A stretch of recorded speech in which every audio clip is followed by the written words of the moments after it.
ഒരു യുവാവായ ഒരാൾ ആള് അലസനായിരിക്കുകയും സ്വന്തം മാതാപിതാക്കളുടെ ചെലവിൽ കഴിയുകയും ചെയ്യുമ്പോൾ അയാൾക്ക് ഇങ്ങനെ നെഞ്ചു വിരിച്ച് നിൽക്കാൻ പറ്റുമോ?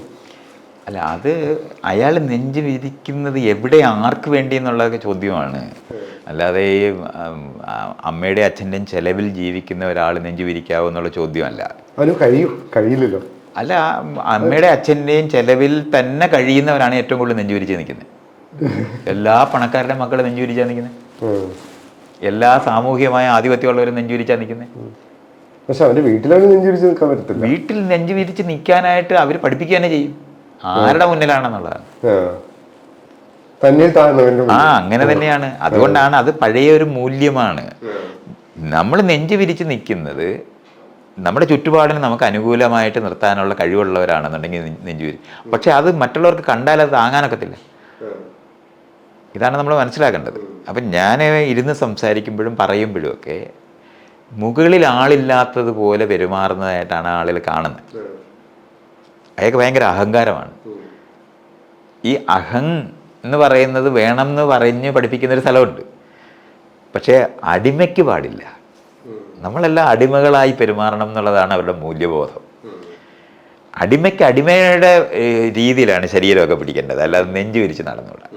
നെഞ്ച് ആര് വിരിക്കണമെന്ന് എല്ലാവരും തീരുമാനിച്ചിട്ടുണ്ട്. നട്ടല് നൂർത്തി, ബാക്കിയുള്ളവരെല്ലാം കുനിഞ്ഞ് നിൽക്കണം. ആ കുനിഞ്ഞ് നിൽക്കണമെന്ന് വിചാരിക്കുന്നവരുടെ ഇടയിൽ നിന്ന് ഒരാൾ നെഞ്ചു വിരിക്കുമ്പോഴാണ് പ്രശ്നം. അല്ലാതെ കുറച്ച് നാളാണ് നെഞ്ചു വിരിച്ച് നടക്കുമ്പോൾ പിന്നെ ആൾക്കാർക്ക് അത് പ്രശ്നമില്ലാതാവുമല്ലോ. അല്ല, അങ്ങനെ ഇയാൾ വിചാരിക്കുന്നതല്ല. അയാളാണ് KD ലിസ്റ്റിൽ പറ്റും. പണ്ടങ്ങനെ അതിനുള്ള ഗുണങ്ങൾ, അതിന്റെ ഗുണം എന്ന് പറയുന്നത് ഒരു ദിവസം അയാൾ ഇല്ലാതാകുന്ന സ്ഥലത്ത് തീരുക ചെയ്യുന്നത്. സിസ്റ്റം ഇതാണ് ഡിഫറൻസ് ആയിട്ട് വരുന്നത്. അത് നമ്മൾ തിരിച്ചറിയേണ്ടതുണ്ട്. നോട്ടപ്പുള്ളി എന്നുള്ള വാക്കില്ലേ, ഇതൊക്കെ പണ്ട് പോലീസിലാണ്. നോട്ടപ്പുള്ളി, KD ലിസ്റ്റ് ഇങ്ങനെയുള്ള ഈ വാക്കുകളായിരുന്നു പണ്ട് ഉപയോഗിക്കുന്നത്. കാര്യം നെഞ്ചു വിരിച്ച് നടക്കുന്ന ആൾക്കാരെയാണ് അതെല്ലാം നോട്ടപ്പുള്ളികളായിട്ട് വെച്ചിരിക്കുന്നത്. റെസിസ്റ്റ് ചെയ്യുന്നവർ, സിസ്റ്റത്തിനകത്ത് കീഴ്വഴങ്ങി നിൽക്കേണ്ട ആളുകളിൽ അതിനെ എതിർത്ത് നിൽക്കുന്ന ആൾക്കാരെ നോട്ടപ്പുള്ളികളാക്കി മാറ്റുന്ന സ്ഥലമായിരുന്നു. ഇന്ന് നമ്മൾ ക്യാമറ വെച്ചിട്ട് നോട്ടപ്പുള്ളികളെ നോക്കുന്നത് അങ്ങനെയാണ്. ഈ എക്സിസ്റ്റ് ചെയ്യുന്ന സിസ്റ്റം ശരിയാണെന്നാണ് വിചാരിക്കുന്നത്. അത് പിന്നെ അങ്ങനെയല്ലയോ വേണ്ടത്. തിരുവായ്ക്ക് എതിർവാ, അത് തെറ്റാണ്. തിരുവായാണ്, പറഞ്ഞാലനുസരിച്ചാൽ മതി എന്നുള്ളതാണ്. അല്ലാതെ നമ്മുടെ സ്വന്തം തീരുമാനങ്ങൾ പ്രവർത്തിക്കാൻ അനുവദിക്കാതിരിക്കുന്ന സമൂഹത്തിനകത്താണ് ഞാൻ പെരുമാറുന്നതെല്ലാം തെറ്റായിത്തീരുന്നത്. എനിക്ക് ഇടമുള്ള ആളാണ്, തൻ്റെ ഇടമുള്ള ആളാണ്, സ്വന്തമായ ചിന്തകളുള്ള ആളാണ്, താന്തോന്നിയാണ്. ഈ മൂല്യബോധം ഒരു പൗരൻ എന്നുള്ള നിലവാരത്തിൽ ഓരോ വ്യക്തിക്കും വേണ്ടതാണെന്നുള്ള അറിവാണ് നമ്മൾ പൗരബോധം എന്ന് പറയുന്നത്. ആധുനിക മനുഷ്യൻ്റെ മൂല്യബോധം എന്ന് പറയുന്നത് അപ്പുറത്തിരിക്കുന്ന ആൾ തന്നെ പോലാണെന്ന് വിചാരിക്കുന്നതാണ് ആദ്യത്തെ മൂല്യബോധം. അതാണ് തുല്യത എന്ന് പറയുന്നത്. തുല്യമായ എന്ന് പറഞ്ഞാൽ എല്ലാവർക്കും ഒരു ഓട്ടേ ഉള്ളൂ. പ്രായം കൊണ്ടോ അറിവ് കൊണ്ടോ ബലം കൊണ്ടോ ധനം കൊണ്ടോ അത് മാറത്തില്ല. എന്തുകൊണ്ടാണ് എല്ലാവർക്കും ഒരു വോട്ട് വരുന്നത്? ഇതാണ് തുല്യത എന്ന് പറയുന്ന കൺസെപ്റ്റ്. ഇതാണ് രാഷ്ട്രീയമായ അവകാശം, അധികാരം ഒരുപോലെ ഒരാൾക്ക് ഒരു വോട്ട്. ഇതാണ്. അപ്പോൾ തുല്യമായ ആള്, വ്യത്യസ്തരാണ് എല്ലാവരും, ഒരാളെ പോലെ ഒരാൾ ലോകത്തില്ല. പക്ഷെ സാമൂഹികമായി അവകാശത്തിൽ തുല്യരാണ്. ഇതാണ്. അതേസമയത്ത് ഒരാളെ പോലെ ഒരാൾ ലോകത്തില്ല. സകലരെയും വ്യത്യസ്തരാണ്. നമ്മുടെ 5 വിരൽ പോലെ തന്നെ വ്യത്യസ്തമാണ്. പക്ഷെ അതിന് കൂട്ടായിട്ട് ഒരു പിടിക്കാൻ പറ്റും. അത് ഈ വ്യത്യസ്തതകൾ കൊണ്ടാണ് ആ പിടിക്കാനുള്ള കഴിവുണ്ടാകുന്നത്. ഒരുപോലെ ഇരിക്കുകയാണെന്നുണ്ടെങ്കിൽ സത്യത്തിൽ ഇത് പ്രയോജനരഹിതമാകും. അതുകൊണ്ടാണ് അവകാശപരമായിട്ടാണ് നമ്മൾ തുല്യത പറയുന്നത്. ഈ തുല്യതയെ പറ്റി പല ചർച്ചകളും നമ്മൾ മുമ്പ് നടത്തിയിട്ടുണ്ട്. ഇതിൽ പല ചിലർ പറയുന്നത് നിയമത്തിൻ്റെ മുന്നിൽ നമ്മൾ തുല്യത. അതാണ് നിയമം എന്ന് പറയുന്നത്. നിയമം എന്ന് പറയുന്നത് എല്ലാവർക്കും ഒരുപോലെയാണ് എന്നുള്ള കൺസെപ്റ്റ് വരുന്നത് തുല്യതയ്ക്ക് അടിസ്ഥാനപ്പെടുത്തി നിയമം ഉണ്ടാക്കുമ്പോഴാണ്. അതുകൊണ്ടാണ് പൗരബോധം ഉള്ളിടത്തല്ല. അല്ലെ പണ്ടങ്ങനല്ലായിരുന്നു നിയമം. ഇന്ത്യയിലെ തന്നെ കോൺസ്റ്റിറ്റ്യൂഷൻ വരുന്നതിന് മുമ്പ് തുല്യമല്ല നിയമം, വ്യത്യസ്തമാണ്. അതുകൊണ്ടാണ് ഈ നിയമത്തിന് മുമ്പിൽ തുല്യരാണ് എന്ന് പറയുന്നത്. നിയമം എന്ന് പറയുന്നത് എല്ലാവർക്കും ഒരുപോലെ പ്രാക്ടീസ് ചെയ്യുന്ന ഒന്നാണെന്ന് വരുന്നതിന് ശേഷമാണ്. കോൺസ്റ്റിറ്റ്യൂഷൻ വന്നപ്പോഴാണ് നിയമത്തിന് മുമ്പിൽ തുല്യരായത്. നിയമത്തിന്റെ മുന്നിൽ തുല്യത ആയതുകൊണ്ടും സമൂഹത്തിൽ തുല്യത ഉണ്ടാകത്തില്ല. വ്യത്യസ്തതകളുണ്ട്. അത് വ്യത്യാസങ്ങൾ ഇല്ലാതെ ആക്കുന്ന തുല്യതയെ പറ്റി ആരും ലോകത്ത് പറയുന്നില്ല. അല്ല, അത് ആ തുല്യതയല്ല, ഈ സാമൂഹികമായ സമത്വം, അത് ഓൾറെഡി എസ്റ്റാബ്ലിഷ് ചെയ്തിട്ടുള്ളതല്ലേ. ഹെറാർക്കിക്കൽ സമൂഹത്തിനകത്ത് രാജാവ് കോർമ്പലെ കോർക്കുന്നത് പോലെ ആളുകളെ തട്ട് സമൂഹമാക്കി മാറ്റിയതാണ്. അതിനെ മാറ്റാൻ നമ്മൾ ശ്രമിക്കുമ്പോഴാണ് നമ്മൾ ഈ പറയുന്ന വരികളൊക്കെ. അപ്പൊ എക്സിസ്റ്റ് ചെയ്യുന്ന സിസ്റ്റം മുഴുവനും ഹെറാർക്കിക്കലാണ് ഇപ്പോഴും. അതുകൊണ്ടാണ് അസമത്വമായ ഒരു സമൂഹത്തിനകത്ത് അവകാശപരമായി തുല്യത, അവകാശപരമായ അല്ലാതെ വ്യത്യസ്തതകളില്ലാതായി പോയ തുല്യതയെ പറ്റി ലോകത്താരും പറഞ്ഞിട്ടില്ല.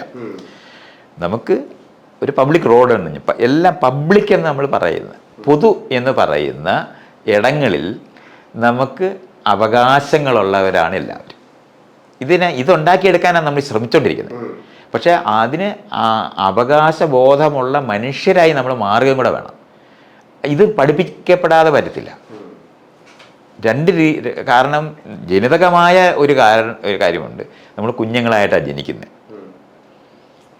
20ാമത്തെ വയസ്സ് ജനിക്കുകയല്ല, കുഞ്ഞായിട്ട് ജനിക്കുന്നതുകൊണ്ട് ആശ്രിതത്വ ബോധത്തോടെ കുട്ടി രൂപപ്പെടുത്തുള്ളൂ. അപ്പോൾ ആ കുട്ടി വളർന്ന് വ്യക്തിയായി മാറുന്ന സമയത്ത് വ്യക്തിയായി എന്ന് ആഘോഷിക്കപ്പെടണം. അങ്ങനെയാണ് 18 വയസ്സൊക്കെ നമ്മൾ വെക്കുന്നത്. 21ാമത്തെ വയസ്സിലൊക്കെ പണ്ട് നേരത്തെ വോട്ട് കൊടുക്കുന്ന 18 വെച്ചിരിക്കുന്നത്, ലൈസൻസ് കൊടുക്കുന്ന 18 വയസ്സ് വെച്ചിരിക്കുന്നത്. ഇത് ഇയാൾ വ്യക്തിയായി മാറി എന്നുള്ളതാണ്. അതുവരെ വ്യക്തി ആയിട്ടില്ല. അപ്പോൾ വ്യക്തിത്വം വന്നു കഴിഞ്ഞാൽ തുല്യരാണ്.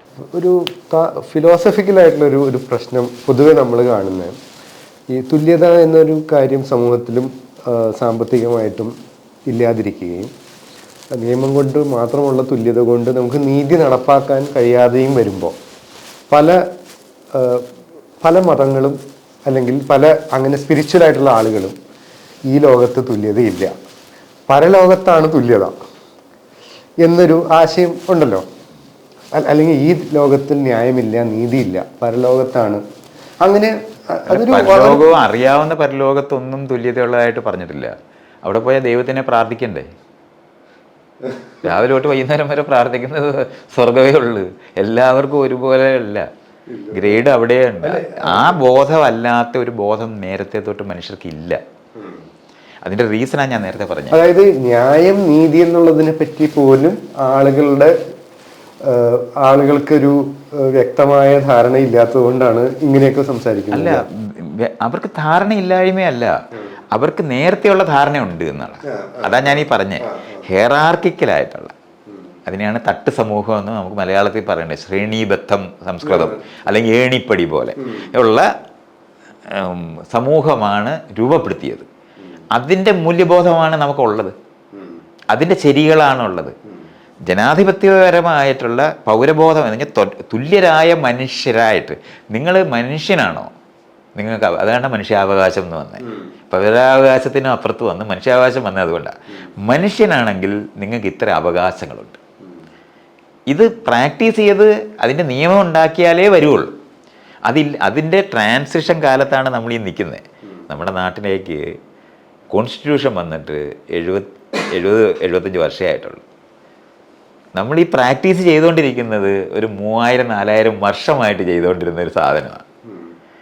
അതിൻ്റെ മൂല്യബോധത്തിലാണ് നമ്മൾ പാട്ട് പാടുന്നത്, കവിത ചൊല്ലുന്നത്, പുസ്തകങ്ങൾ വായിക്കുന്നത്, പ്രാർത്ഥിക്കുന്നത്. എല്ലാം തട്ട് സമൂഹത്തിൻ്റെ മൂല്യങ്ങളാണ് പഠിപ്പിച്ചുകൊണ്ടിരിക്കുന്നത്. ആ പഠിപ്പിച്ച വ്യക്തികളോട് ഇത് ചെയ്യണമെന്ന് പറയുമ്പോൾ അവർക്കത് ചെയ്യാനും അറിഞ്ഞുകൂടാ. ഇതാണ് പറയുന്നത്, വോട്ട് കൊടുക്കാനായിട്ട് ഞാൻ ആർക്ക് വോട്ട് കൊടുക്കണം എന്ന് പറഞ്ഞാൽ തെരഞ്ഞെടുപ്പാണ്. നമ്മുടെ ഇടയിൽ നിന്ന് ഒരാളെ തിരഞ്ഞെടുക്കാനാണ് നമ്മൾ ശ്രമിക്കുന്നത്. പക്ഷെ നമ്മുടെ ഇടയിൽ നിന്ന് ഒരാളെ തിരഞ്ഞെടുക്കാനായിട്ടുള്ള അറിവാണ് നമുക്കില്ലാത്തത്. അത് പഠിച്ചേ പറ്റൂ, പഠിപ്പിച്ചേ പറ്റൂ, താനേ വരില്ല. കാരണം നിലനിൽക്കുന്ന സമൂഹം എന്ന് പറയുന്നത് തട്ട് സമൂഹത്തിൻ്റെ മൂല്യങ്ങൾ പഠിപ്പിക്കുന്നതാണ്. അവരാകെ പഠിപ്പിക്കുന്നത് എന്താണ്? പറഞ്ഞാലനുസരിക്കണം എന്നാണ്. അതാണ് പ്രജാബോധം എന്ന് നമ്മൾ പറയുന്നത്. പറഞ്ഞാൽ അനുസരിക്കണം. ഇതെന്താണെന്ന് ചോദിച്ചുകൂടാ. അതാണ് തിരുവായ്ക്ക് എതിർവായി ഇല്ല എന്ന് പറയുന്നതും. അനുസരണയാണ് പ്രജയുടെ പ്രധാന മൂല്യം. പിന്നെ നിനക്ക് ആരോടാണ് ലോയൽറ്റി എന്നുള്ളതാണ് കൂറ്. അത് ആരോടാണ് എന്നുള്ള ചോദ്യം വീട്ടിലെ കുട്ടികളോട് എപ്പോഴും അമ്മയോടാണോ ഇഷ്ടം അച്ഛനോടാണോ ഇഷ്ടം എന്ന് ചോദിക്കത്തില്ലേ? കുട്ടികൾ വിഷമിക്കുന്ന ഒരു സ്ഥലമില്ലേ? അത് ആ തരത്തിൽ കൂറുറപ്പിക്കുക എന്ന് പറയുന്നത് രാജാവിനോട് എന്നാൽ സ്വാഭാവികമായി വീട്ടിലെ അമ്മയോടോ അച്ഛനോടോ അല്ലെങ്കിൽ കുടുംബത്തിനോടോ അല്ലെങ്കിൽ സ്വന്തം ഗോത്രത്തിനോട് കൂറുണ്ടായിരുന്ന ഒരാളെ രാജാവിലേക്ക് മാറ്റി പ്രതിഷ്ഠിക്കുക എന്നുള്ളതാണ് അവർ ചെയ്തത്. ആ ചെയ്ത രീതി കൊണ്ടാണ് നമ്മൾ ഈ പറയുന്ന നിലവാരത്തിൽ തട്ട് സമൂഹത്തിൻ്റെ ന്യായങ്ങൾ നിന്നിരുന്നത്. കൂറാരോടാണ് പറഞ്ഞാൽ അനുസരിക്കണം. ഇത് ജീവിതകാലം മുഴുവൻ ചെയ്യുന്നതിനാണ് അച്ചടക്കം എന്ന് പറയുന്നത്. ഇതാണ് പ്രജയുടെ മൂല്യം. മൈത്രേയൻ പറയുന്ന എനിക്ക് ഇത് മുമ്പും പറഞ്ഞിട്ടുള്ളതുകൊണ്ടാണ് ഞാൻ ഇടപെടുന്നതൊക്കെ. ഇങ്ങനത്തെ ഒരു മൈത്രേയൻ്റെ വ്യക്തി ജീവിതത്തിൽ എന്നാണ് ഈ ഒരു ഇങ്ങനത്തെ ഒരു മൂല്യബോധത്തിലോട്ട് മൈത്രേയന് മാറാൻ സാധിച്ചിട്ടുണ്ടാവുക? ഈ ഗുരുകുലം പോലുള്ള സ്ഥാപനത്തിനകത്ത് ഞാൻ പഠിക്കുന്ന സമയത്താണ് ഹെറാർക്കിക്കലായ മൂല്യബോധമാണ് അതിനകത്ത് പഠിപ്പിക്കുന്നത്. അത് പഠിപ്പിക്കുമ്പോൾ തന്നെ വ്യക്തിഗതമായി ഈ സിസ്റ്റത്തിനകത്തുനിന്ന് ഒറ്റയ്ക്ക് രക്ഷപ്പെടാൻ പറ്റും എന്നുള്ളതാണ് അതിൻ്റെ അടിസ്ഥാനം. മോക്ഷം നമ്മൾ വ്യക്തി എന്നുള്ള നിലവാരത്തിൽ ഈ സിസ്റ്റത്തിനകത്തുനിന്ന് മോചിക്കാൻ പറ്റും. അത് മോക്ഷം എന്ന് പറയുന്നത് നിർവ്വാണം എന്ന് പറഞ്ഞ് കൈവല്യം എന്ന് പറഞ്ഞ് സ്വർഗത്തിൽ എത്തിച്ചേരുന്നു എന്ന് പറയുന്നതും ദൈവത്തിൽ എത്തിച്ചേരുന്നതും സത്യം അറിയുന്നതും എന്ത് പറഞ്ഞാലും ഈ പറയുന്ന മൂല്യബോധ മേലുകീഴ് സാധനത്തിനകത്തുനിന്ന് ഒറ്റയ്ക്ക് രക്ഷപ്പെടാൻ പറ്റും എന്നുള്ളതാണ് അവർ പഠിപ്പിച്ചിട്ടുള്ളത്. ഇത് ഒറ്റയ്ക്ക് രക്ഷപ്പെടാൻ കഴിയില്ല എന്നുള്ളത് ഗുരുശിഷ്യ ബന്ധത്തിനകത്തുനിന്ന് തന്നെ നമുക്ക് കാണാൻ പറ്റും. ഗുരുവിന് എതിരായിട്ട് ശിഷ്യന് ചിന്തിക്കാൻ ഒക്കത്തില്ല. ഇത് പഠിപ്പിക്കുന്ന സ്ഥലത്ത് തന്നെ ഒറ്റയ്ക്കൊറ്റയ്ക്ക് ഒരാൾ മോചിക്കുന്നു എന്ന് പറയുമ്പോൾ പ്രാക്ടീസ് ചെയ്യുന്ന സമയത്ത് മുഴുവൻ ഒന്നീ ദൈവത്തിനെ ആരാധിക്കുന്ന സ്ഥലമുണ്ട്, അല്ലെങ്കിൽ സത്യത്തിന് വേണ്ടി എല്ലാം ത്യജിക്കുന്ന ആളായിട്ട് വേണം ത്യാഗിയാകേണ്ട ലോകങ്ങളുണ്ട്. അത് കഴിഞ്ഞിട്ട് ഗുരുവിനോട് പാരസ്പര്യം എന്ന് പറഞ്ഞാൽ ടോട്ടലി എന്ന് പറഞ്ഞാൽ ഒരു അനക്കം എന്ന് പറഞ്ഞാൽ ഒരു വെള്ളത്തിൻ്റെ മുകളിൽ ഒരു ഓളം പോലും ഉണ്ടാകാത്ത നിലവാരത്തിൽ നിശ്ചലമാകുന്ന അനുസരണ വേണം ഗുരുത്വത്തിനോട്. ഇങ്ങനെയൊക്കെയാണ് അതിൻ്റെ പ്രാക്ടീസസ് നിൽക്കുന്നത്. അപ്പോഴാണ് നമ്മൾ ഈ ഹെയറാർക്കിക്കൽ അല്ലാത്ത ഒരു മൂല്യബോധവും സ്പിരിച്വലായ സ്ഥലത്തില്ല. ഒറ്റയ്ക്ക് രക്ഷപ്പെടുന്ന യുക്തിയേ ഉള്ളൂ. എൻ്റെ ചോദ്യം ആ ഒരു യുക്തി അത് ബ്രേക്ക് ചെയ്യുന്നത് സാമൂഹികമായി ഘടനാപരമായി എന്ന് പറഞ്ഞാൽ സ്ട്രക്ചറലായി മാറ്റാൻ പറ്റും എന്ന് പറയുന്നതാണ് ജനാധിപത്യത്തിനെ പറ്റി. ഈ അറിവ് ഞാൻ വായിക്കുന്ന സമയത്ത് മനസ്സിലാകുമ്പോഴാണ് അത് വിടേണ്ടി വന്നത്. അവിടെ പിന്നെ അത് നമുക്ക് മുമ്പോട്ട് പോകാനൊക്കത്തില്ല. അതുവരെ നമുക്ക് ഈ ദൈവത്തിനെ ആരാധിച്ച് ദൈവത്തിൽ എത്തിച്ചേർന്ന് ദൈവമായി നമ്മൾ മാറുന്ന വരെ കഥയുണ്ട്. പക്ഷെ ഒരു സമയത്തെങ്കിലും നമുക്ക് തുല്യമായിരിക്കാനായിട്ട് ഏതെങ്കിലും ഗുരുവിൻ്റെ സൈഡിൽ ആരെങ്കിലും ഇരിക്കുന്നത് കണ്ടിട്ടുണ്ടോ? ബുദ്ധൻ്റെ സൈഡിൽ ആരെങ്കിലും ഇരിക്കുന്നത് നിങ്ങൾ കണ്ടിട്ടുണ്ടോ? യേശു സൈഡിലിരിക്കുന്ന ഒരാളില്ല. അവരെല്ലാം ഒറ്റയ്ക്കായിരിക്കുന്നത്. സമത്വം എന്ന് പറയുന്ന തുല്യത എന്ന് പറയുന്ന ഒരു മൂല്യം മനുഷ്യർക്ക് പണ്ടില്ല. ഇത് പുതിയ മൂല്യമാണ്. ഈ മൂല്യത്തിനനുസൃതമായി പുതിയ സമൂഹം ഉണ്ടാക്കിയെടുക്കുന്ന പണിയിലാണ് നമ്മളെല്ലാവരും. ഞാനിത് ഇങ്ങനത്തെ ചോദ്യങ്ങൾ ചോദിക്കുന്നത് എന്തിനാന്ന് വെച്ചാൽ ഈ അങ്ങനെ ഒരു മാറ്റം അന്ന് ഉണ്ടായിട്ടുണ്ടെങ്കിൽ അത് അന്ന് വായിച്ചിരുന്ന പുസ്തകങ്ങൾ എന്തായിരുന്നു, എന്തിനെ പറ്റിയാണ് അന്ന് കൂടുതൽ അറിയാൻ ആഗ്രഹിച്ചിരുന്നതെന്നൊക്കെ ഓർമ്മയുണ്ടോ? ഉണ്ട്. ഞാൻ ഗുരുകുലത്തിനകത്ത് ശരിക്കും പറഞ്ഞാൽ ഗുരുകുലത്തിനകത്ത് മൂന്നാമത്തെ ആളായി മാറിയിട്ടുണ്ടായിരുന്നു. ഞാൻ ഇനി വരുന്ന ഗുരുവായി മാറാം അങ്ങനത്തെ ഒരു ഇതിലായിരുന്നു. അത് ഞാൻ വിടുന്ന സമയത്ത് എനിക്ക് ഈ ഒരു പ്രശ്നം രണ്ട് പുസ്തകമാണ് എന്നെ അതിനകത്തുനിന്ന് മോചിപ്പിക്കുന്നത്. ഈ ഗുരുകുല എന്ന് പറഞ്ഞാൽ സ്പിരിച്വൽ എന്ന് നമ്മൾ പറയുന്ന ആത്മീയ ലോകം എന്ന് പറഞ്ഞ് ഒറ്റയ്ക്ക് സത്യം അറിയാൻ പോകുന്നവനും സായുജ്യം അടയുന്ന ആളും ഒക്കെ ആയിട്ടും അല്ലാതെ ലോകത്തിനെ പറ്റിയുള്ള മനസ്സിലാക്കലിന് സഹായിച്ച രണ്ട് പുസ്തകമുണ്ട്. അത് ഒന്നെന്ന് പറയുന്നത് പൗലോ ഫ്രയർ എന്ന് പറഞ്ഞിട്ട് പെഡഗോഗി ഓഫ് ദ ഒപ്രസ്ഡ് എന്ന് പറയുന്ന ഒരു പുസ്തകം എഴുതിയിട്ടുള്ള അയാൾ ഒരു സ്പിരിച്വലായ ആളാണ്. അയാളുടെ സ്പിരിച്വാലിറ്റി എന്ന് പറഞ്ഞാൽ യേശു ക്രിസ്തുവിൻ്റെ സ്പിരിച്വാലിറ്റിയാണ്. ലിബറേഷൻ തിയോളജി എന്ന് അതിന് പറയുന്നത്. തിയോളജിയാണ് ഉണ്ട്, പക്ഷെ ലിബറേഷന് വേണ്ടിയാണ്. സാമൂഹികമായ എല്ലാ മാറ്റത്തിനും അവർ മാർക്സിസം ഉപയോഗിക്കും. പക്ഷേ ഒറ്റയ്ക്ക് മോചനത്തിൻ്റെ യുക്തിക്കകത്ത് യേശു ക്രിസ്തുവിൻ്റെ വരികൾ പോയി. ഇത് തമ്മിൽ ചേർത്ത് ലാറ്റിൻ അമേരിക്കയിൽ രൂപപ്പെട്ട അവിടുത്തെ സമരങ്ങളുമായി ബന്ധപ്പെട്ട് പള്ളിയിലുള്ള അച്ഛന്മാരൊക്കെ എങ്ങനെ പെരുമാറണമെന്ന്, എന്ത് നിലപാട് ഒരു സമരത്തിനകത്ത് എടുക്കണമെന്ന് പറയുന്ന ഡിസ്കഷനകത്തൂടാണ് ആ സാധനം രൂപപ്പെട്ടത്. അതിന് ലിബറേഷൻ തിയോളജി എന്ന് പറയുന്നത്. ഇയാളത് വായിക്കാവുന്നതാണ്, ലോകത്തെല്ലാവരും വായിക്കാവുന്നതാണ്. ഞങ്ങളത് ഞാൻ തന്നെ മുൻകൈ എടുത്ത് കേരളത്തിൽ അത് ട്രാൻസ്ലേറ്റ് ചെയ്ത് മർദ്ദിതരുടെ ബോധനശാസ്ത്രം എന്ന് പറഞ്ഞിട്ടുള്ള പുസ്തകം നമ്മൾ പബ്ലിഷ് ചെയ്തതാണ്. അപ്പോൾ അത് അയാളുടെ തന്നെ 2-3 പുസ്തകമുണ്ട്. അത് ലാറ്റിൻ അമേരിക്കയിലെ സമരങ്ങളുടെ നടുവിൽ നിന്ന് അവിടുത്തെ സാധാരണ ആൾക്കാർ, വിശ്വാസികളായ ആൾക്കാരെയും കൂടെ ചേർത്ത് എങ്ങനെ സമരം ചെയ്യാമെന്ന് കണ്ടെത്തിയവരുടെ തിയറിയാണ്. ഇത് വായിക്കുന്ന സമയം അതിനകത്ത് ഏറ്റവും വലിയ സാധനം എന്ന് പറഞ്ഞാൽ ഡയലോഗാണ്. 2 പേര് തമ്മിലുണ്ടാകുന്ന ഇടപെടലിനകത്ത്, പരസ്പരം കമ്മ്യൂണിക്കേറ്റ് ചെയ്യുന്നതിനകത്തോടുള്ള പ്രവർത്തനം, ആ പ്രവർത്തനം തന്നെ സാമൂഹ്യമായ ട്രാൻസ്ഫോർമേഷന് വിധേയമായി തുല്യമായി പെരുമാറുന്നതിനകത്തൂടെ ഒരു സംവാദപരമായിട്ടുള്ള ഇടപെടലിനകത്തൂടെ ആളുകളെ എങ്ങനെയാണ് അറിവ് ട്രാൻസ്ഫർ ചെയ്യാൻ പറ്റുമെന്നുള്ളതൊക്കെയാണ് അതിനകത്ത്. അത് പുസ്തകം വായിക്കേണ്ടതാണ്. ആ ഒരു പുസ്തകം വായിക്കുക. അതിനോട് ബന്ധപ്പെട്ട് നിൽക്കുമ്പോൾ എനിക്ക് ഈ സമാനമായ ചിന്തയും കാര്യങ്ങളും പ്രശ്നങ്ങളുമായിട്ടൊക്കെ ഞാൻ അവിടെ ഇരിക്കുമ്പോഴാണ് ഇത് വരുന്നത്.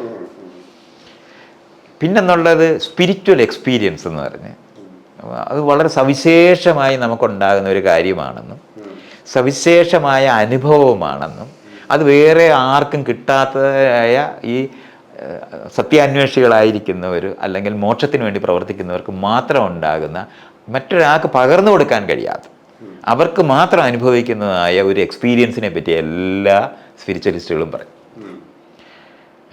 അതിനെയാണ് അവർ ആനന്ദം എന്ന് പറയുന്നത്. എക്സ്ട്രാക്റ്റിക് ആയിട്ടുള്ള മൊമെന്റുകളെ പറ്റി പറയും. ട്രാൻസെൻഡൻ്റൽ അനുഭവങ്ങളാണ്.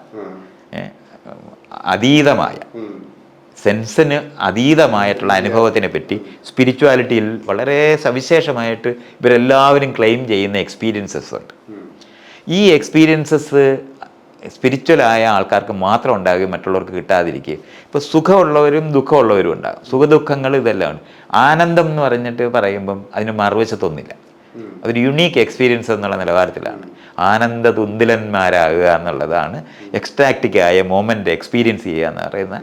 അപ്പോൾ ഇതിനെപ്പറ്റി ഡിസ്ക്രൈബ് ചെയ്തവർ എഴുതുന്ന കുറേ സ്ഥലങ്ങളുണ്ട്. നാരായണഗുരുവൊക്കെ തന്നെ എഴുതിയിട്ടുള്ള വരികളുണ്ട്. ശങ്കരാചാര്യർ എഴുതിയിട്ടുള്ള സ്ഥലം, ഭഗവത്ഗീതയ്ക്ക് അത് പറയുന്ന സ്ഥലമാണ്, വേദങ്ങളിലുണ്ട്. സ്പിരിച്വൽ എന്ന് പറയുന്ന ലോകങ്ങളിൽ എല്ലായിടത്തും ആൾക്കാരത് പറഞ്ഞിട്ടുണ്ട്.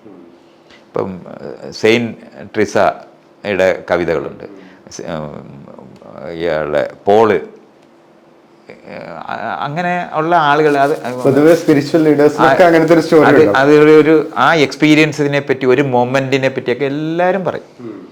ഇത് സ്പെഷ്യലാണ് എന്നൊക്കെ പറയുന്ന. അപ്പോൾ അതിനെപ്പറ്റി ഡിസ്ക്രൈബ് ചെയ്യുന്ന സമയത്തൊക്കെ നമ്മൾ ഇതിങ്ങനെ അപ്പുറവും ഇപ്പുറം, ഞാൻ ഇതെന്താണെന്ന് പറയാതെ അപ്പുറവും ഇപ്പുറവും പറഞ്ഞിട്ടാണ് ആ എക്സ്പീരിയൻസിനെ പറ്റിയൊക്കെ ആൾക്കാർ പറയുന്നത്. ഇപ്പോൾ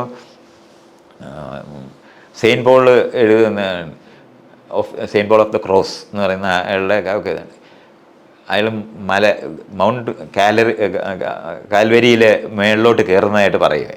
കയറി മേളിൽ ചെല്ലുമ്പോൾ there is nothing nothing nothing on the mount also nothing എന്ന് പറയുന്നത്. അപ്പോൾ ഇതൊക്കെ കൊരുന്നുണ്ടേ. അതാണ് രസം. എനിക്കത് മനസ്സിലാകാത്ത ആളല്ല. ആ നിലവാരത്തിലുള്ള എക്സ്പീരിയൻസിനെ പറ്റി ഇഷ്ടംപോലെ എഴുതിയിട്ടാണ് ഈ ഒരു സാധനം സ്പെഷ്യലാണെന്ന് വരുത്തിയാണ് ഈ ലോകത്ത് ഈ ആളുകൾ മുഴുവൻ മിണ്ടിയിട്ടുള്ളത്. ഇത് കാൾ പോപ്പറും ജോൺ സി എക്കിൾസും കൂടെ ചേർന്ന് മൈൻഡ് ആൻഡ് ഇറ്റ്സ് ബ്രെയിൻ എന്നൊക്കെ പറഞ്ഞിട്ടൊരു പുസ്തകം. ഈ പുസ്തകവും ഞാൻ ഈ പറയുന്ന പെഡഗോഗ് ഓഫ് ദ ഓപ്പറസിലും കൂടെ അതേ സമയത്ത് തന്നെ വരുന്നത്. അപ്പം ഒരാൾ ന്യൂറോ സയൻറ്റിസ്റ്റും മറ്റേ ഫിലോസഫറുമാണ്. ഇവർ രണ്ടുപേരോട് ചേർന്ന് എഴുതിയ ഒരു പുസ്തകമാണ്. ഇത് 78, 79 ആ സമയത്താണ് ഞാൻ കാണുന്നത്. അപ്പോഴത്തേന് ഞാൻ ഗുരുകുലത്തിലെ ഈ പറഞ്ഞ പോലെ അതിൻ്റെ ഫുൾ സ്വിങ്ങിലൊക്കെ ജീവിച്ചുകൊണ്ടിരിക്കുന്ന സമയമാണ്. അതിനൊരു ക്രിട്ടിക്ക് എഴുതണമെന്ന് പറഞ്ഞിട്ടാണ് നിത്യനീതി എനിക്ക് തരുന്നത്, ഒരു വിമർശനം എഴുതേണ്ടതുണ്ട്. അപ്പോൾ ഞാനതിങ്ങനെ വായിച്ചു. പക്ഷെ ഞാൻ അവർ പറയുന്നതിനോട് യോജിക്കാനാണ് എനിക്ക് തോന്നിയത്. കാര്യം ഈ സ്പിരിച്വൽ എക്സ്പീരിയൻസ് എന്ന് പറയുന്നതിനെ പറ്റിയുള്ള ഡിസ്ക്രിപ്ഷൻസ് ആ പുസ്തകത്തിൽ മാത്രമല്ല, അത് കഴിഞ്ഞിട്ട് വെറൈറ്റീസ് ഓഫ് സ്പിരിച്വൽ എക്സ്പീരിയൻസ് എന്ന് പറഞ്ഞിട്ട് ജെയിംസ്, മുഴുവൻ പേര് ഇപ്പോൾ ഓർമ്മയില്ല, ജെയിംസ്, അത് അടിച്ചാൽ കിട്ടും, ഒരു സൈക്കോളജിസ്റ്റാണ്. അയാൾ എഴുതി വെച്ചിട്ടുള്ള ഒത്തിരി ഇത്തരത്തിലുള്ള അനുഭവങ്ങളുടെ ലോകങ്ങളുണ്ട്. ഈ സൈക്കോളജിയുടെ ഫൗണ്ടർ ഒരു ജെയിംസ് ഉണ്ടല്ലോ, അത് തന്നെ അയാളുടെ ആ വെറൈറ്റീസ് ഓഫ് റിലീജിയസ് എക്സ്പീരിയൻസ് എന്ന് പറഞ്ഞിട്ടാണ്. അപ്പോൾ ആ പുസ്തകമൊക്കെ വായിക്കുന്ന സമയത്ത് ഇങ്ങനെ സ്പെഷ്യലായി അനുഭവത്തിനെ പറ്റി എല്ലാവരും പറയുന്ന സ്ഥലങ്ങളുണ്ട്. അപ്പോൾ നമുക്ക് ഇപ്പോൾ ഖസാൻ സാക്കിസിൻ്റെ നോവൽ വായിച്ചാലോ, അല്ലെന്നുണ്ടെങ്കിൽ റൂമിയുടെ കവിത വായിച്ചാലോ, അല്ലെങ്കിൽ എന്താണ് ജിബ്രാൻ്റെ കവിത, ടാഗോർ, ഇങ്ങനെയുള്ളവർ ഇവരൊക്കെ എഴുതിയിട്ട് ഈ ഏരിയ ഇങ്ങനെ കുറച്ച് വരും. ഇപ്പം നാരായണഗുരുവിൻ്റെ ആത്മോപദേശ ശതകത്തിനകത്ത് ഈ അനുഭവത്തിനെ പറ്റിയൊക്കെ ഇങ്ങനെ കുറിക്കുന്ന പോയിന്റുകൾ വരും.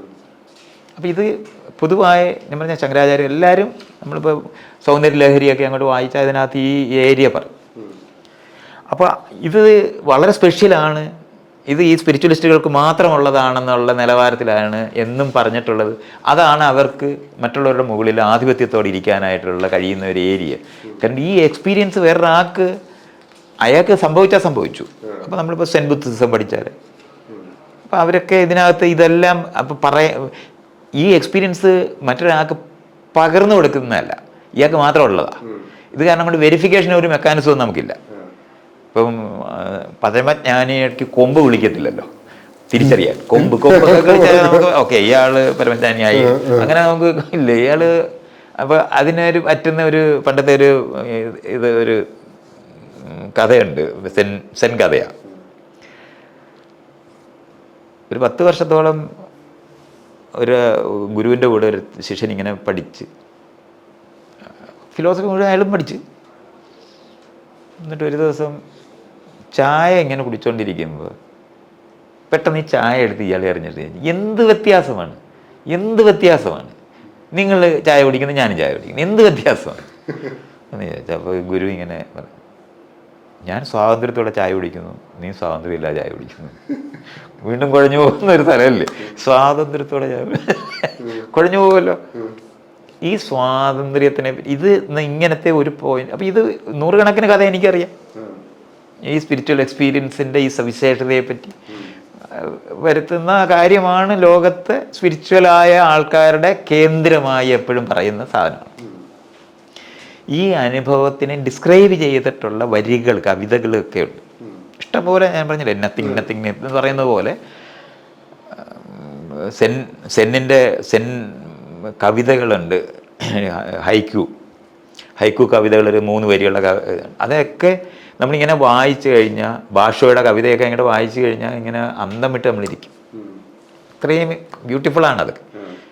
ഇത് മുഴുവനും ഇത് ഇങ്ങനെ പറയാതെ പറയാൻ, കാരണം വാക്കുകൊണ്ട് പറയാൻ പറ്റാത്ത അനുഭവം, അത് പറയുന്നതിന് ഇവരുപയോഗിക്കുന്ന കവിതാ വശങ്ങൾ വെച്ചിട്ടാണ് ഇത് പറഞ്ഞുകൊണ്ടിരിക്കുന്നത്. അപ്പം ഈ മേഖലകളെ വിശദീകരിക്കുന്ന നിലവാരത്തിലുള്ള വരികൾ പെട്ടെന്നാണ് നമ്മളെല്ലാം ആകർഷിച്ചു പോകും. അത് വായിച്ചിരിക്കുന്നത് പോലെ ഞാൻ ഈ പുസ്തകം വായിക്കുന്ന സമയത്ത് ഈ മാനസികമായ പ്രശ്നമുള്ള മനുഷ്യർ എഴുതിയ കവിതയും കഥകളും ഉണ്ട്. ഇത് മുഴുവൻ ഈ ആളുകളെ പോലെ തന്നെയാണ്. വായിച്ച തിരിച്ചറിയാൻ പറ്റത്തില്ല, അതുപോലത്തെ വരികളാണ്. സ്പിരിച്വൽ എക്സ്പീരിയൻസസ് എഴുതി വച്ചിരിക്കുന്ന ഏത് പുസ്തകത്തിനകത്തുള്ള അതേ വരികൾ തന്നെ ഇത് ഇന്നവരുടേതാണെന്ന് പറയാതെ വായിച്ചാൽ നമ്മൾ വിടും. കാരണം ഞാനിവിടെ കോരിത്തിരിഞ്ഞിരുന്ന വരികളെ പോലത്തെ വരികൾ ഈ ആളുകൾ എഴുതിയിരിക്കുകയാണ്, അവരുടെ എക്സ്പീരിയൻസസ് മുഴുവനും. ഇത് ഈ സൈക്കാട്രിക് ആയിട്ടുള്ള എക്സ്പീരിയൻസിൻ്റെ കാര്യങ്ങൾ ഡിസ്ക്രൈബ് ചെയ്തിരിക്കുന്ന സ്ഥലത്ത് മുഴുവൻ വരുന്നുണ്ട്. അത് എന്നെ ഷോക്കാക്കി.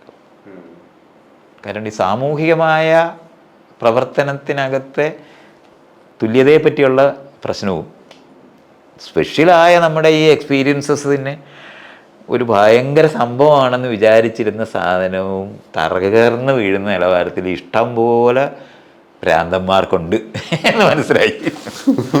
പിന്നെ അതുകൊണ്ട് രണ്ടാമത് മുഴുവൻ ഇത് ആലോചിക്കാൻ ബാധ്യത. ഈ ആളുകൾ ഈ പറയുന്നത് ഇൻഡ്യൂസ്ഡ് ആയിട്ടുള്ള പരമാവധി കാട്ടിപ്പോയി തപസ് ചെയ്ത് അല്ലെങ്കിൽ ഒറ്റയ്ക്കിരുന്ന് സൈലൻസിലിരുന്ന വിഭ്രാന്തികളുണ്ടാകും എന്നുള്ളതിന് സംശയമൊന്നും നമുക്ക് വേണ്ട. അതൊക്കെയാണല്ലോ ഈ പ്രാക്ടീസസ് മുഴുവൻ. സോളിറ്ററി കൺഫൈൻമെൻറ്റ്, വഴക്കിടുന്ന ആൾക്കാരെ ജയിലിനകത്ത് ഒറ്റയ്ക്കിടും, ഏകാന്ത തടവിലിടും, അവർക്ക് ഭയങ്കരമായിട്ടുള്ള വിഭ്രാന്തികളുണ്ടാകും. ഇതൊക്കെ ഈ സ്വന്തം നിലയിൽ പ്രാക്ടീസസ് ചെയ്താലും ഉണ്ടാവും. കാരണം നമ്മളൊക്കെ ഗുഹയിലെ ശബ്ദമൊന്നും കേൾക്കാതെ ഒറ്റയ്ക്ക് ഇരിക്കുകയാണെന്നുണ്ടെങ്കിൽ പലതും കേൾക്കാൻ തുടങ്ങും. കാരണം സെൻസറി ഇൻപുട്ടുകളൊന്നും വരാതിരിക്കുന്ന ഒരു സ്ഥലത്തിരുന്നാൽ ആന്തരികമായ ഇഷ്ടംപോലെ അനുഭവങ്ങളുണ്ടാകും. ഈ ഏരിയകൾ മുഴുവനും മിസ്റ്റിഫൈ ചെയ്ത് പറയുന്നു എന്നുള്ളതല്ലാതെ നമ്മളീ പറയുന്ന പോലെ അങ്ങനെ സ്പെഷ്യലായ സാധനം വ്യക്തി ജീവിതത്തിൽ എനിക്കുണ്ട്. ആ ഉള്ള സാധനം ഇങ്ങനെയാണെന്ന് പിന്നെ എനിക്ക് മനസ്സിലായി. ഇത് ഇൻഡ്യൂസ്ഡ് ആക്കാൻ പറ്റും. ശരീരം ഭയങ്കരമായിട്ട് പീഡിപ്പിക്കുമ്പോൾ ആൾക്കാർക്ക് ഇത് ഉണ്ടാകും. അത് നമ്മൾ കാണുന്നതാണ്.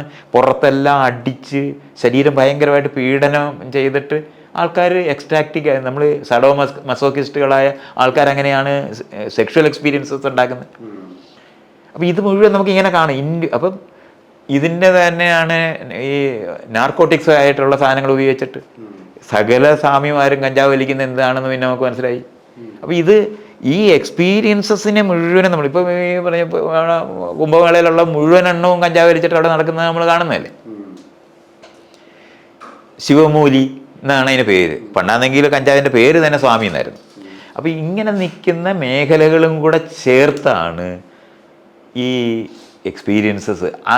ഗുരുക്കന്മാർക്ക് ഇത് രഹസ്യമായി ധ്യാനത്തിനകത്തൂടെ വരുന്നു എന്ന് ഭാവിക്കുകയും അവർ കണ്ണടച്ച്, ഞാൻ പറഞ്ഞില്ലേ ഈ ഒറ്റയ്ക്ക് ഇരുന്ന് ഏകാന്ത ഒറ്റക്കാലയിൽ നിന്ന് 1000 വർഷം തപസ് ചെയ്തു. 1000 വർഷമൊക്കെ നമുക്കറിയാമല്ലോ. എന്തായാലും അങ്ങനത്തെ കഥകളാണല്ലോ ഉള്ളത്. തീയുടെ നടുവിൽ നിന്ന് പീഡിപ്പിക്കുന്നു എന്നുള്ളത് സംശയം വേണ്ട. ആ സമയത്തുണ്ടാകുന്ന ഇത്തരത്തിലുള്ള എക്സ്പീരിയൻസസിന് പണ്ട് കാലത്ത് പറഞ്ഞിരുന്ന വാക്കുകളിൽ കവിഞ്ഞ് യാതൊരു സാധനമില്ലെന്നുള്ള തിരിച്ചറിവാണ് എനിക്കുള്ളത്. എനിക്ക് ഈ അനുഭവങ്ങൾ ഇന്ന് അങ്ങനെ മാത്രം ഉണ്ടാകുന്നതെന്ന് അറിയുന്നതാണ്. അത് പ്രായോഗികമായിട്ട് അങ്ങനത്തെ അനുഭവങ്ങൾ ഉണ്ടായിട്ടുണ്ടാവും. എനിക്ക് ഞാനീ പറഞ്ഞാൽ ഞാൻ കാട്ടിലിരുന്നിട്ടുണ്ട്, തപസ് ചെയ്തിട്ടുണ്ട്. ഞാൻ ഈ പണിയെല്ലാം നിങ്ങൾക്ക് ചിന്തിക്കാൻ വയ്യാത്ത ജപിച്ചൊക്കെ ചത്തിട്ടുണ്ട് ഞാൻ. ലക്ഷക്കണക്കിന് ജപിച്ചിട്ടുള്ളൊരു തന്നെ. അതുകൊണ്ട് അതൊന്നും ചെയ്യാതെയോ അതങ്ങനെ മനസ്സിലാകാതെയോ അല്ലെങ്കിൽ അവർ പറയുമ്പം ഞാൻ പറഞ്ഞില്ല, ഇന്നും എനിക്ക് അത്തരത്തിലുള്ള ഒരു വരി കേൾക്കുമ്പം കോരിത്തരിക്കും ഞാൻ. എനിക്ക് സന്തോഷിക്കാനായിട്ട് വെറുതെ ചുമ്മാ ഇങ്ങനെ ഇരുന്നാൽ തന്നെ കോരിത്തരിക്കാൻ പറ്റും. ലോകത്തിനെ പറ്റി ആലോചിച്ചാൽ മതി. വെറുതെ ഇങ്ങനെ പൂക്കളെ പറ്റിയൊക്കെ ആലോചിച്ചാൽ മതി, അല്ലെങ്കിൽ മലകളെ പറ്റി ആലോചിച്ചാൽ മതി, കടലിനെ പറ്റി ആലോചിച്ചാൽ മതി. മനുഷ്യർ വെറുതെ അവരെ കണ്ടാൽ മതി. ഇതൊക്കെ എനിക്ക് ഇങ്ങനെ ഞാൻ പറഞ്ഞില്ല ഇങ്ങനെ കോരും. അത് പറഞ്ഞാൽ പോലും വരും. അതങ്ങനെ തന്നെയാണ് ഞാനീ പറയുന്നത്. അത് വെറുതെ പറയുകയല്ല. ഞാൻ സന്തോഷിക്കാനായിട്ട് എനിക്ക് വേറൊരാളുടെ ആവശ്യമില്ല. അതായത് മൈത്രേയൻ, എനിക്കിപ്പോൾ മനസ്സിലാവുന്ന മൈത്രേയൻ ഈ ലോകത്തിൻ്റെ ഒരു സൗന്ദര്യം, ആളുകളിൽ, പ്രകൃതിയിൽ, കവിതകളിൽ ഒക്കെയുള്ള ഒരു സൗന്ദര്യത്തിന് ഈ മതത്തിൻ്റെ ഒരു ഇതില്ലാതെ കാണാൻ പഠിച്ചു. അല്ല, അത് ഉണ്ട്, അത് പഠിച്ചിട്ടുണ്ട്. അത് സംശയമൊന്നും വേണ്ട. ഞാൻ പറഞ്ഞ എൻ്റെ പ്രാക്ടീസസിനകത്ത് അത് ഇല്ല എന്നുള്ളതല്ല. പക്ഷേ അതൊക്കെ ഇന്ന് നമുക്ക് ലോകത്തിനെ പറ്റിയുള്ള നമ്മുടെ അറിവ്, നമ്മളതെങ്ങനെ രൂപപ്പെടുന്നു, എങ്ങനെ ഉണ്ടാക്കിയെടുക്കാൻ പറ്റുന്നു എന്ന്. നമ്മളിപ്പോൾ കളി പഠിച്ചിട്ട് നല്ല കളിക്കാരനാകുന്ന സമയത്ത് നമ്മൾ അനുഭവിക്കുന്ന ഒരു സാധനമുണ്ട്. അത് ഇതൊന്നും ഇല്ലാത്തതല്ല. പക്ഷെ അതൊക്കെ മനുഷ്യ ജീവിതത്തിൽ ഇത്രയേ ഉള്ളൂ എന്നുള്ളത് എനിക്കറിയാം. അതിന് ഒരു മിസ്റ്റിഫിക്കേഷൻ ഇന്ന് ആവശ്യമില്ല. ആ ഏരിയയാണ്. പഴയ ഫിലോസഫി നമുക്ക് ആവശ്യമില്ല. ഇത് ഇവരുടെ ന്യൂറോ സയൻസ് പഠിക്കുകയും ഈ മനുഷ്യരുടെ എക്സ്പീരിയൻസസ് എന്ന് പറയുന്നത് ഇങ്ങനത്തെ ഒന്നും ഇല്ലാതിരിക്കുമ്പോൾ തന്നെ ഇതെല്ലാം അനുഭവിക്കാൻ പറ്റുന്ന ഏരിയകളുണ്ടെന്നും അതിനൊന്നും ഒരു മിസ്റ്റിഫിക്കേഷനും ആവശ്യമില്ല. അതും നമുക്ക് വരികയും സാമൂഹികമായി ഈ ഹെറാർക്കിയുടെ യുക്തികളാണ് ഈ സ്പിരിച്വൽ എക്സ്പീരിയൻസസിനകത്ത് പോലും ഗ്രഡേഷൻ ഉണ്ട്. ഇയാൾ വിചാരിക്കുന്ന പോലെയല്ല, എല്ലാവർക്കും ഒരുപോലെയാണ്. ബ്രഹ്മർഷിമാരുണ്ട്, രാജർഷിമാരുണ്ട്, ഇതുമൊക്കെ ഈ ഗ്രഡേഷൻ മുഴുവനുണ്ട്. ഇനി നാരായണ ഗുരുവിൻ്റെ ദർശനമാല എന്ന് പറഞ്ഞ ഇതുണ്ട്, കവിതയുണ്ട്. അതിൻ്റെ അവസാനത്തിനകത്ത് ബ്രഹ്മജ്ഞാനിയാകുക, പരമജ്ഞാനി എന്ന് പറഞ്ഞാൽ ബ്രഹ്മജ്ഞാനി എന്ന് പറഞ്ഞാൽ ബ്രഹ്മം എന്ന് പറഞ്ഞാൽ സത്യം അറിയുന്ന ആളിനെയാണ് ബ്രഹ്മജ്ഞാനി. അതിനകത്ത് നിർഗുണ പരബ്രഹ്മമാകുമ്പോൾ പോലും അതിനകത്ത് ഗ്രേഡ്സ് ഉണ്ട്. വിത്തെന്നും ബ്രഹ്മവിദ്വരനെന്നും വരിഷ്ഠനെന്നും നമുക്ക് ഇങ്ങനെ അപ്പോഴാണ് നമുക്ക് പെട്ടെന്ന് നമ്മൾ ആലോചിക്കും. ബ്ലാക്ക് ഹോളിനകത്ത് വീണ് കഴിഞ്ഞതിന് ശേഷം പിന്നെ അതിനകത്ത് നമ്മൾ സാധനം ഒന്നും മിണ്ടാറില്ല. പക്ഷെ ഇതിവിടെ അതിനകത്ത് പല പല ഗ്രേഡ് ബ്ലാക്ക് ഹോൾ ഉണ്ടെന്ന് പറഞ്ഞു കഴിഞ്ഞാൽ നമ്മൾ പറഞ്ഞു പോകും. അപ്പോഴാണ് ഹെയറാർക്കി വളരെ മൂല്യവത്തായി നിൽക്കുന്നത്. അതുകൊണ്ടാണ് അവരുടെ സൈഡിൽ ആളില്ലാത്തത്. ജനാധിപത്യത്തിൻ്റെ യാതൊരു സാധനവും തുല്യതയെപ്പറ്റിയുള്ള ബോധ്യമോ എന്നുവെച്ചാൽ തുല്യത എന്ന് പറയുന്നത് നമ്മൾ പരസ്പരം ബഹുമാനിക്കുന്നത്, പരസ്പര ബഹുമാനമുള്ള ഒരു ഗുരുവിനെ നിങ്ങൾ കിട്ടത്തില്ല. നിങ്ങൾ മനസ്സിലാക്കിക്കുക. പരസ്പര ബഹുമാനമുള്ള, കാരണം അയാൾ ഒറ്റയ്ക്കാണ്, പ്രപഞ്ചം മുഴുവൻ അയാളായി മാറി ബ്രഹ്മമായി പോയില്ലേ. എന്നുവെച്ചാൽ എല്ലാവരുടെയും പോലെ ഈ പ്രകൃതിയുമായിട്ട് എഴുകി ജീവിക്കാനല്ല, പ്രകൃതിയിൽ നിന്നേക്കാളും വലിയവനാവാൻ പുറത്താണ്. ദൈവം പുറത്താണല്ലോ, സൃഷ്ടിക്ക് പുറത്തല്ലേ. ദൈവമായി പോയി കഴിഞ്ഞാൽ പിന്നെ ബാക്കിയുള്ളതിനെല്ലാം കടലയ്ക്കാ ഇറക്കുന്ന പോലെ കാണാൻ പറ്റും. അതുകൊണ്ട് പരമപുച്ഛമായ ഭാവം ഭാവിക്കുന്നതിന് വിനയമാണെന്ന് പറയുന്നതേ ഉള്ളൂ. പക്ഷേ ഒരാളെയും അവർ തുല്യമായി കാണത്തില്ല. നമുക്ക് സാമൂഹികമായി മനുഷ്യർ പരസ്പരം എന്ന് ഞാൻ പറയുന്നത് പരസ്പര ബഹുമാനത്തോടെ പെരുമാറുന്നതിന് ഈ സ്പിരിച്വൽ എക്സ്പീരിയൻസ് തടസ്സമാണ്. മറ്റുള്ളവരുടെ മുകളിൽ കാല് വയ്ക്കാനേ അത് ഉപയോഗിക്കത്തുള്ളൂ. അത് എന്താണ് ദുര്യോധനെ പറ്റി മഹാഭാരതത്തിൽ പറയും, ചത്ത് കിടക്കുമ്പോഴും കാല് പൊക്കിയാ വെച്ച് കിടന്നതെന്ന്. അതുപോലത്തെ ഒരു ഇരിപ്പാണ് അത്. അതുകൊണ്ട് അതിൻ്റെ ലോകത്തല്ല. നമ്മളിപ്പോൾ ഷൂട്ട് ചെയ്തുകൊണ്ടിരിക്കുന്ന സമയത്ത് ഇരട്ട കൊലപാതകങ്ങൾ, അങ്ങനെ ചെറിയ യൂത്തിൻ്റെ സ്ട്രോങ് വയലൻസിൻ്റെ കഥകൾ നമ്മൾ കുറേ കേൾക്കുന്നുണ്ട് വാർത്തകളിൽ. ഒരു എമ്പത്തി കുറഞ്ഞു വരുന്നൊരു സിറ്റുവേഷൻ ഉണ്ടോ നമ്മുടെ സമൂഹത്തിൽ, കേരളത്തിലിപ്പോൾ?